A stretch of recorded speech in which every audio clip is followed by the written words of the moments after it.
All right, that's gonna have to be good enough. This B-sides anyway. So basically, I'm recording. This is a B-sides real quick because I had one I was working on already, and I'm gonna just be annoyed to not have it updated with the last couple of hours, half a day's nonsense. So, Killer Mike, who is a part of a topic that comes up in my next video, came out. Killer Mike is a hip hop legend.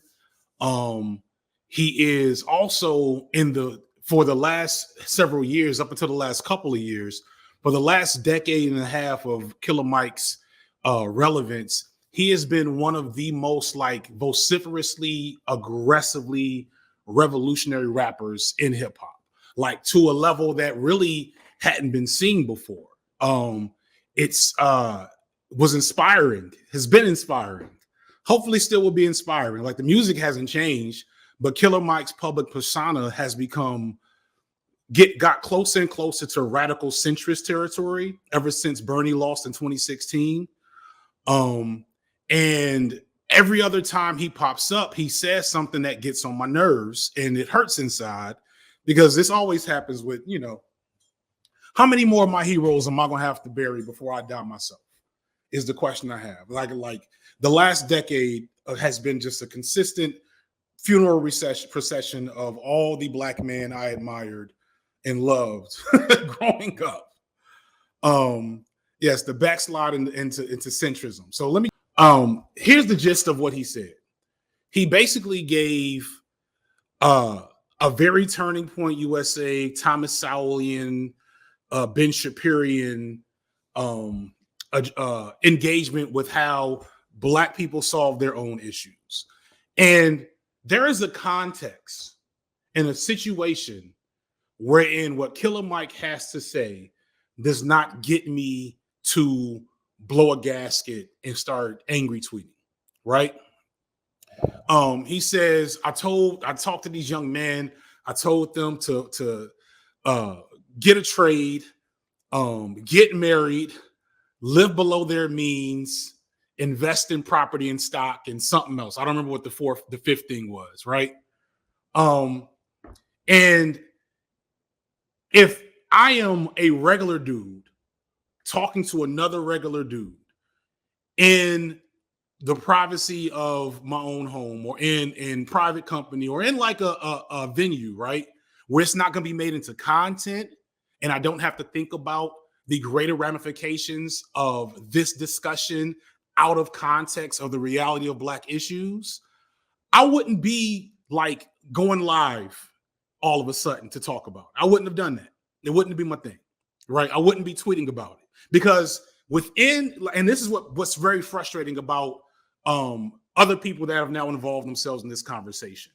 Within Black spaces and Black communities, Killer Mike did not say anything niggas haven't been hearing for the last 50 or 60 years. He is not saying anything special under those circumstances. It's not that deep. That's not new words. That's only new words to white conservatives. That's only some shit that white conservatives and Black conservatives like to retweet and share and toss out there, whenever Black people try to engage with the larger issue with solving Black people's issues, right? So whenever you do that, it's frustrating. Whenever you do that, if you're seen to be a leader or a thought leader or a talking head in Black political thought, it's frustrating because it is not your job to repeat shit we already know, the same shit that white conservatives want you to say. Because white conservatives, because the average Black person, like you talk to, it don't got to be no super left. They ain't have to have read no Huey P. Newton. Oh, he quoted Huey P. Newton to support this, by the way. We'll come back to that, though.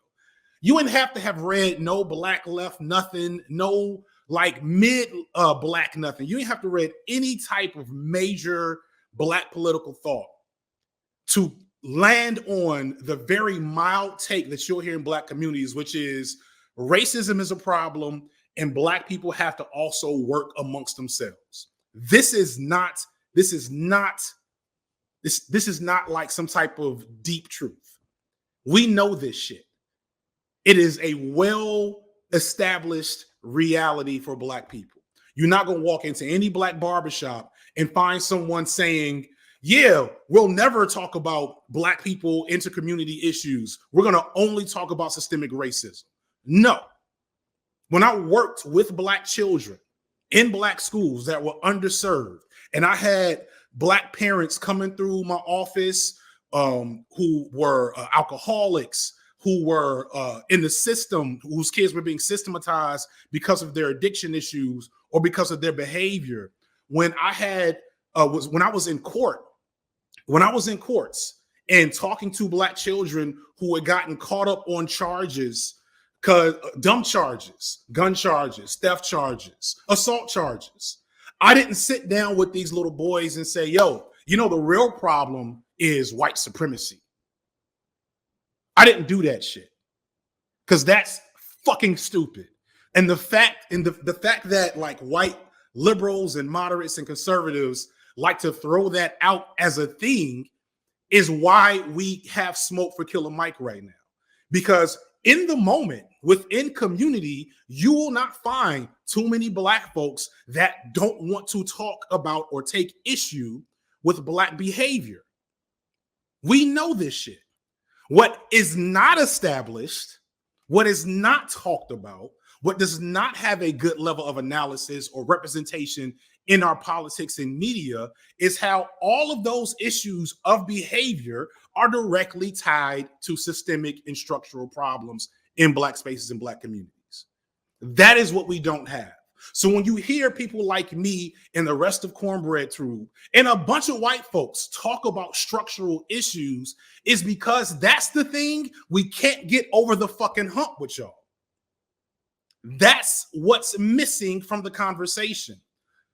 So no, I'm not going to tokenize myself and talk about personal responsibility with motherfuckers that don't want to admit that systemic racism is a thing. I'm not going to do that. So it's frustrating when Killer Mike, run the Jews, Killer Mike, kill your masters, Killer Mike, take over a jail, Killer Mike, landlord, Killer Mike, Black Capitalism, Killer Mike.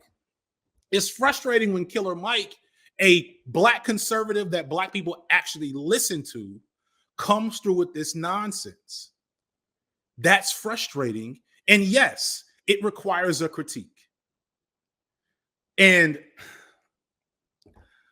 if you don't understand, just for those who don't, if you don't understand how there is no way to solve Black people's problems without massive, what's the word I want to use here? Be careful. There is no way to solve Black people's problems in America without massive social and economic change. There's no way to do it. If Black people do not organize and resist and engage and find ways to seize the levers of power politically and economically in this country, if we cannot mobilize, all of Black people will never change. There will always be a handful of Black folks like a Killer Mike, like myself, wealthy YouTuber FD Signifier, famous wealthy YouTuber FD Signifier, according to Destiny. There will always be a handful of Black people that were born lucky, that had access to the resources, or were just hyper talented, the talented 10th. There will always be Black people that make it there. There will always be that. But the majority of Black people who have been designated as the underclass in America's capitalist system will never make it by themselves. It will never be a bootstraps, LLC, start you a business, buy you some stock moves for Black people to get us out this situation. It does not work. The math literally doesn't math in that situation. I will leave some videos and some readings in the description to explain it. I'm not going to explain it right now. The short version is the numbers literally do not add up. If you are Black and you are wealthy or even just making good money in America, you are doing it two ways. You have found access to white capital, or you are exploiting Black people. That's it. I'm sorry. That's the reality of the situation. You are either a landlord in the hood, or you found a way into a white institution to get some money. Right? You made. Let me back away from that a little bit. There's always been entrepreneurs in Black communities that have made good money because they opened up, a handful of barbershops. Shout out to some people in my family, because they came up with a service or a situation or a hustle. Shout out to a lot of Black folks. Black ingenuity, entrepreneurship is still a thing, but the type of money that's needed to uplift an entire nation of Black people does not exist. It does not exist. The Greenwood Bank that Killer Mike and his homies promote is a white-owned bank. It's a white-owned bank, and the money goes to white people. They get to control and make some and take opportunities to take some of that money and divvy it out to Black folks with good enough credit for their own business ventures. Dope. I might get me a Greenwood car. It is what it is. But the idea that a Greenwood bank is going to save Black people through capitalism and economics is bullshit. The math doesn't matter, right?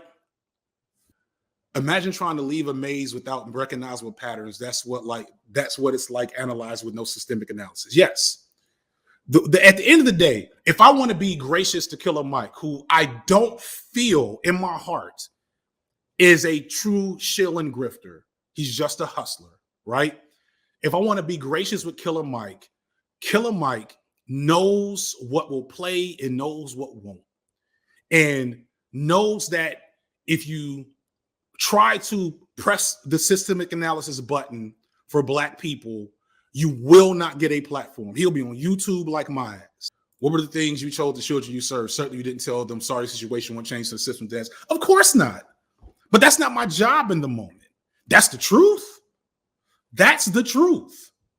Their situation can get better through access to resources, a little bit of luck, a good judge that's not going to throw the book at them, and some hard work. But as soon as they get over and get out the situation, there will be someone in their place. And that's the thing people don't like to engage with. People make it seem like I'm a downer for keeping it real. Facts over feelings, right? I'm not trying to be a downer, y'all. I'm not trying to make people give up and feel bad. I'm just telling you what's bullshit and what's not. And if you pay attention to my content and you've watched, like I got 700,000 views on my Black conservative video, but my video talking about Cop City and offering people the opportunity to actually contribute to some actual direct action, 100-something thousand views, 100-something thousand views, less than 120.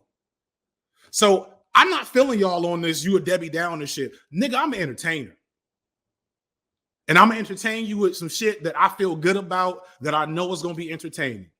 But if you want me to hit the streets and throw bricks, I know y'all niggas not coming anyway. So miss me with that shit. Miss me with that shit. That's a cop-out. Tell me how I'm wrong. Don't tell me I don't have a solution. I tell y'all the solutions all the time. Niggas know the solution. Niggas know the solution. I don't have to tell you that shit. All I can do is educate and push you in directions. And if I got to do that by putting a raccoon next to Candace Owens, I'm going to do that. But miss me with ain't no solutions. His comment about buying property is a perfect encapsulation of the problem, saying Black people should just buy property without being real about things like bias and home valuation, the hidden cost of common sense solutions. Like, there is a Black community in Atlanta. The Killer Mike might even fucking live there, for all I know. It's the Camp Creek area. They might be the city of South Fulton now. They incorporated. I don't know the situation. But They got, if you ride through that area, you will see homes that look like $1 million homes. These, a lot of my peers from undergrad and grad school that are Black got married, moved there with their families, lived there in gorgeous houses. They got gorgeous amenities. If you ride through that area, you will think white people live there. But they do not. That's the special thing, in for good or for worse, about Atlanta. That niggas in Atlanta got money. But you know what? The property value in that all Black area does not match the property value in the all white area. It's the same amenities. The schools ain't that much better. The crime is actually probably better in the Black area because niggas been running through Buckhead. It's just because they're Black. That's it. That's how this shit works. It's just because it's niggas. So you can buy some property. It's not going to add up because you don't get to make the decision on valuations. Furthermore, if you become a landlord, you're going to be exploiting your own people. You are literally hustling backwards. You're going to get yours, but you're going to have to keep some niggas as tenants.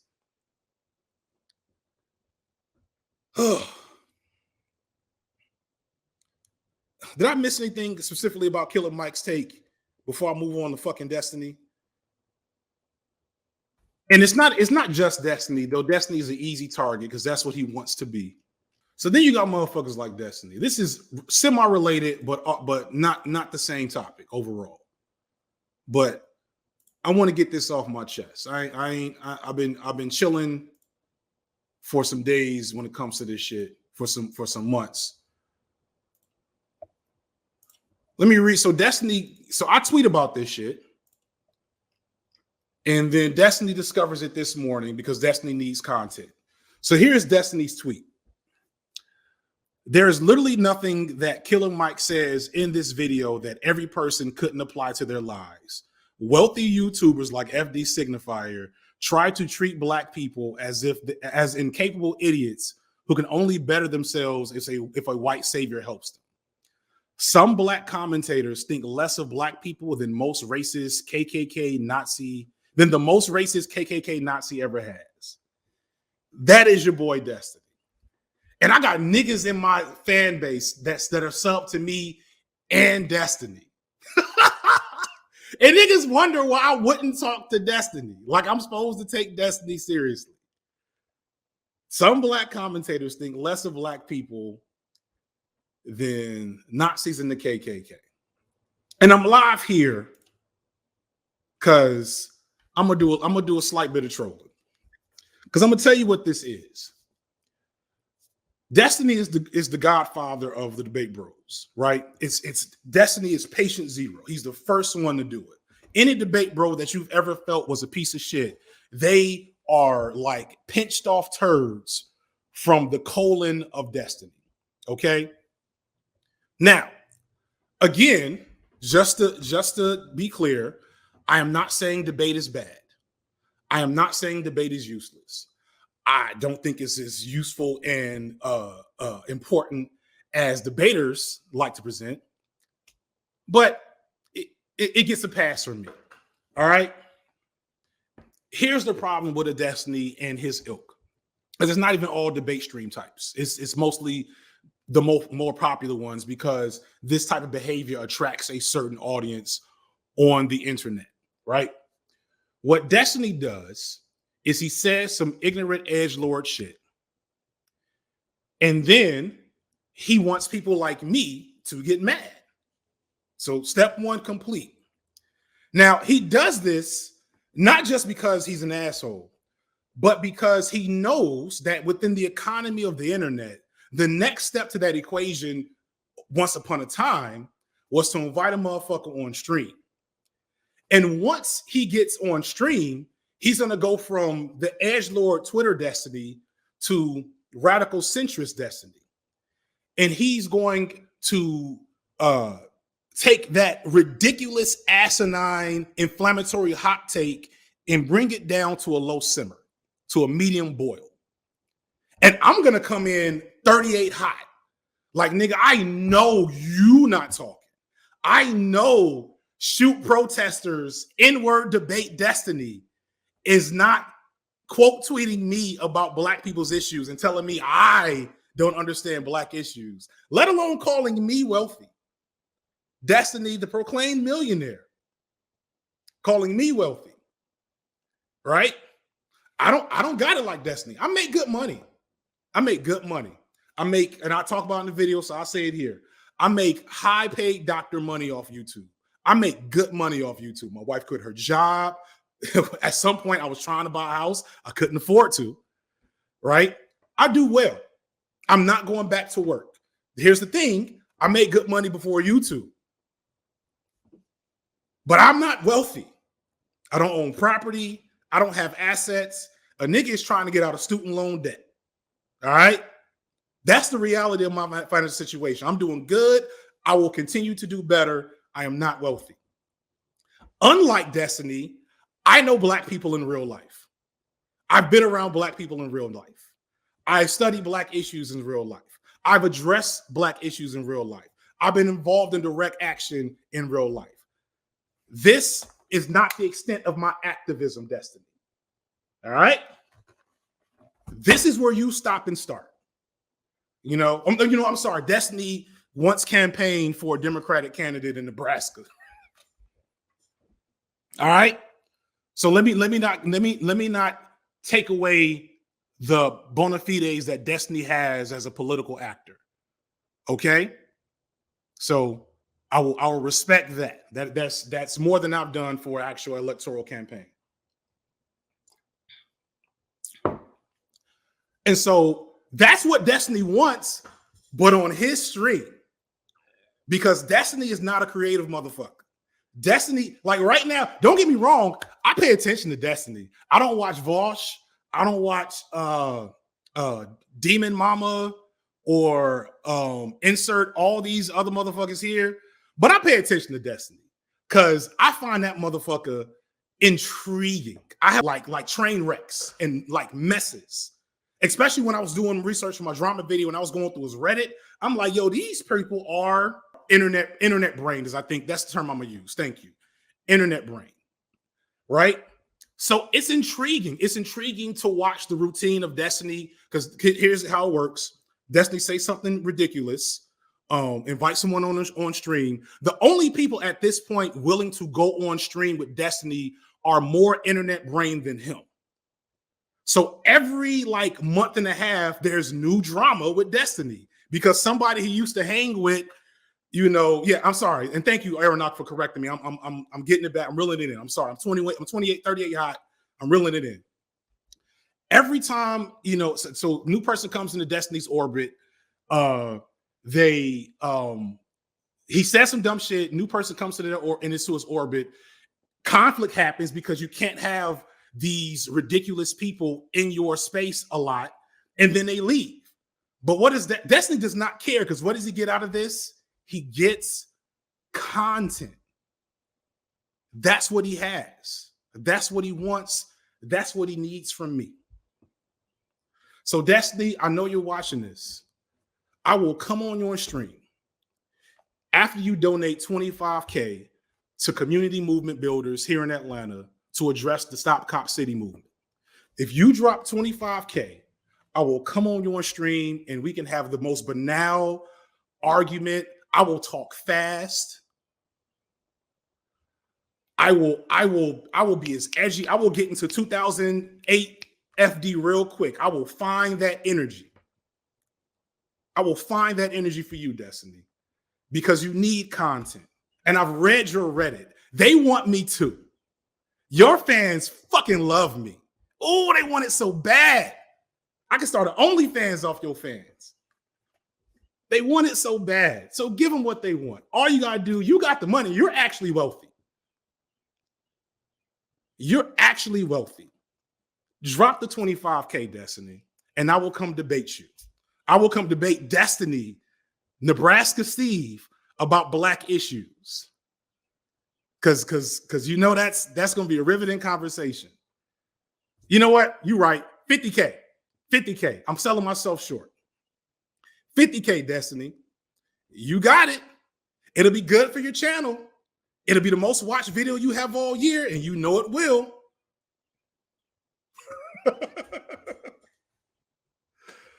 Because otherwise, I'm not doing this shit with y'all. I'm not doing this shit with them. We're a different breed. We're a different breed. Y'all do content.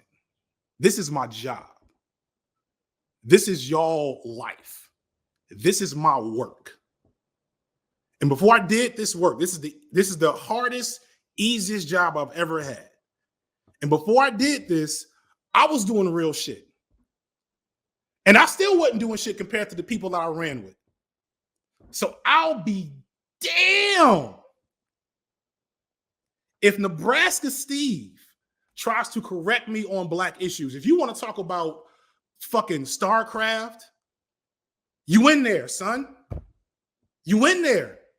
I will cleave to your opinion. If you want to talk about some of the red pill manosphere shit, you want to talk about Sneeko, Nick Fuentes, you in there. You got it. But subtweeting me on some black issues is got me 38 hot, as Foreign would say. It's hot. But that's the thing. That's how he makes content. So if Destiny don't invite me on, the other challenge is to everybody else, all my fellow anti-Destiny enjoyers. Until this motherfucker pays the tuition to invite me on, do not talk to this nigga. Do not say shit to him. Do not subtweet him. And most importantly, don't go on this motherfucking stream. Let his channel die on the vine because he is not creative enough to do anything by himself. It's a win-win situation. I'll be mad too. If you've watched, like I've watched Destiny, like as soon as he hears my name, he just blows a gasket. I don't know what it is. I honestly don't think it's racism. I think it's just like ego. I'm not sure. The other issue, because this is what was in the video, in actuality, is I'll see this comment right here. It says, "Too bad, I would have enjoyed the conversation." And I want to address that. John Henrik Clarke is a great Black American philosopher. He made a comment once that I've always loved that says, John Henrik Clarke said, "I only debate my equals, all others I teach." And that's how I feel. If I'm not debating your favorite internet thinker, one, is because I don't feel like it. Two, is because even if there is synergy, even if I've enjoyed their content, even if they've had good takes, even if there's some redeeming qualities and we would agree on so much, we should just talk to each other. If I don't see them as equals, I'm not coming through without a check. If I don't see a value in it, something that I can get out of it for either my political agenda, my channel, my growth politically, I'm not coming. I'm staying home.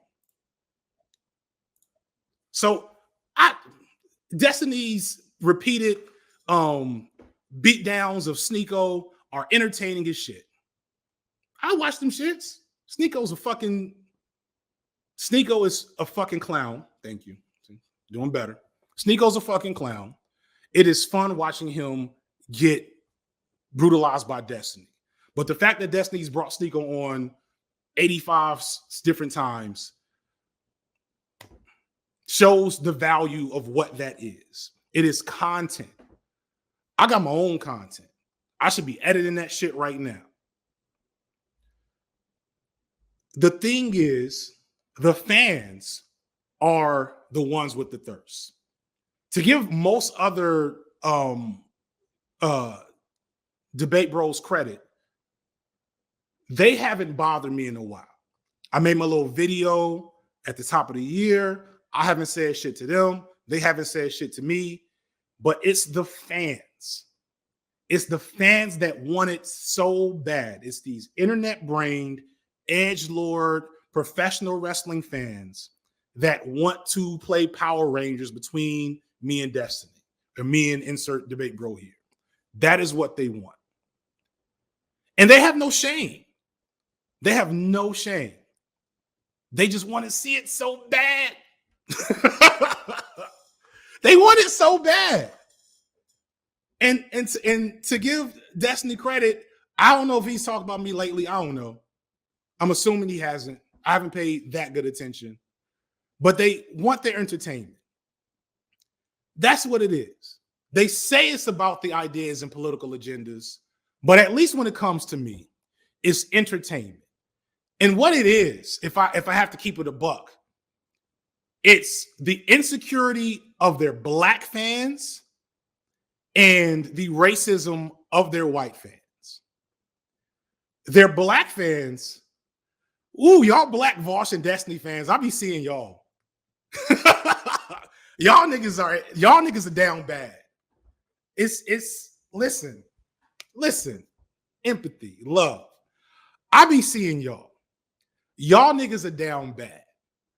Cause y'all, to a T, not all of them, but a chunk of them. Y'all were the black girls don't like me, not getting the line in. Where's my hug ass niggas that could not make community with black people for whatever situation. Yes, they have black fans. Yes, they have black fans. Right? They have plenty. And y'all found your way left. Y'all might have had a Hotep uncle that gave you the blues. I understand. That's why I'm trying to be semi-cordial about the shit. I understand. And y'all were perfectly comfortable in your Destiny Reddit or your Vosh Reddit or wherever else until a nigga like me showed up. Nigga like me showed up and showed you the difference between the motherfuckers you've been hanging with and the possibility of where you could be. And now there's an insecurity because you love your streamer daddy so much. But FD pointed out how racist they are, and now you can't fucking unsee it, can you? You can't fucking unsee it. Every time they do some racist shit that would have went over your head a year and a half ago, now you're like, oh, that's exactly what he was talking about. He did have a whole debate on using the N-word. He did call black nationalism and white nationalism the same thing. So the cognitive dissonance is setting in. And so y'all niggas want me to come through and see what y'all see. Y'all want me to feel what y'all feel about your streamer daddy. I don't see it. I'm not doing it. Stay the fuck out my comments. Stay out my subtweets. You can stay in their Reddit. You can still watch them. Because if you keep watching them and you keep watching me, you're eventually going to stop watching them. Just keeping it a buck with you.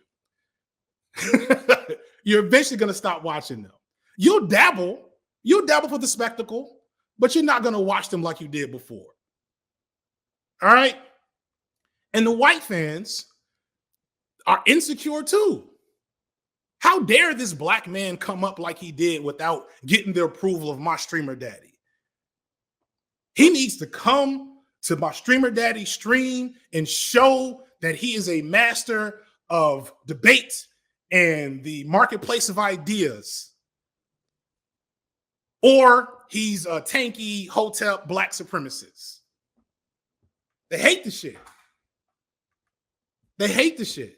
They hate that I'm growing without their permission. So they keep talking, or they kept talking about me. They kept talking about me. Now I think the ship is sailed, and it is what it is. That was the last take. That was the last take. And now I got to get back to editing. But I feel much better.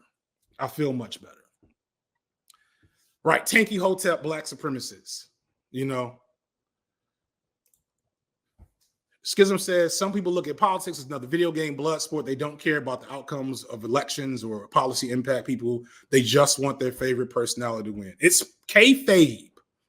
These motherfuckers want kayfabe. They want the performance. Destiny has said on record, he didn't say as much, but if you watch the video, it's very clear he doesn't really care that much about the issues he talks about.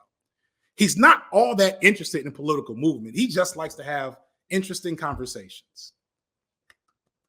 I love that for you. I'm not interested in participating. The kayfabe of this shit, the way that white folks through really the dregs, because of the dregs of white supremacy, because of the way white supremacy stifles, like we've pulled all of the best white art and creativity out of the mainstream. Getting to my my old head bag a little bit, like I always will talk about this.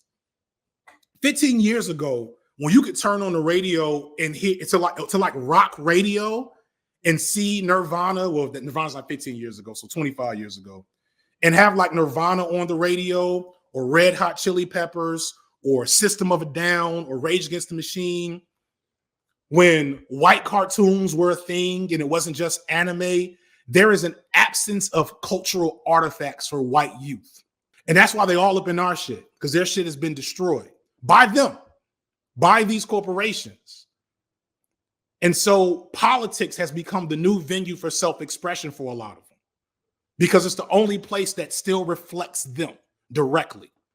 I know we still got punk shows, but I'm just saying, back in my day, punk was on TV. You know, it was still everywhere. You could still see it in the mainstream. Destiny and JonTron would have been friends in high school. That is the core aspect of this interaction. These folks are only separated aesthetically. Somebody shows this team, somebody shows that team. Is team sports. So people with actual concerns and issues around these politics that care about them for real, we find the shit amusing maybe, but galling most of the time. They want the kayfabe. They want their team player to win. All right, I went long enough, y'all. I ain't even planning to go this long. I gotta go. Peace and blessings.